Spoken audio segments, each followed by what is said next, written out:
அதாவது ஒரு முஸ்லிம் வீட்டுக்குள்ள போய் நம்ம இருந்தோம் அப்படின்னா, நான் முஸ்லிம் கிடையாது. இஸ்லாமியர்களோட வீட்டுக்குள்ள போய் வாழ்ந்தா எப்படி இருக்கும்? ஒரு 3 மணி நேரம் வாழ்ந்தா எப்படி இருக்கும்? 2.5 மணி நேரம். அதுதான் இந்த படம் அப்படிங்கிறது. நிறைய ஒரு வாழ்வியலை சொல்லியிருக்கு. அங்க அவங்களுடைய கலாச்சாரம்னா என்ன? எனக்கு ரொம்ப ஆசை இது மாதிரிலாம் இருந்து அவங்க வீட்டுக்குள்ள போய் பார்க்கணும். வீட்டுல என்னென்ன பொருள் இருக்கு அப்படின்னு சின்ன வயசுல பார்த்தவே ஞாபகம் இல்லை. இப்ப போய் முஸ்லிம் ஒருத்தர் வீடு அவங்க வாழக்கூடிய அந்த வில்லேஜ் அது மாதிரி இடங்கள்லாம் போய் பார்க்கணுன்ற மாதிரி ஒரு ஆசையை இந்த படம் நிறைவேற்றிருக்கு.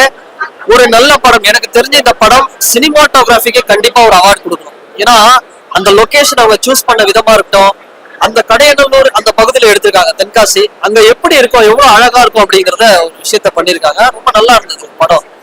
நீங்க தான் ஒரு முஸ்லிம் அவங்களோட வீட்டுல பிறப்பு முதல் இறப்பு வரை என்னென்னலாம் நடக்கும்ன்றத ஒரு அழகா காமிச்சிருக்காங்க.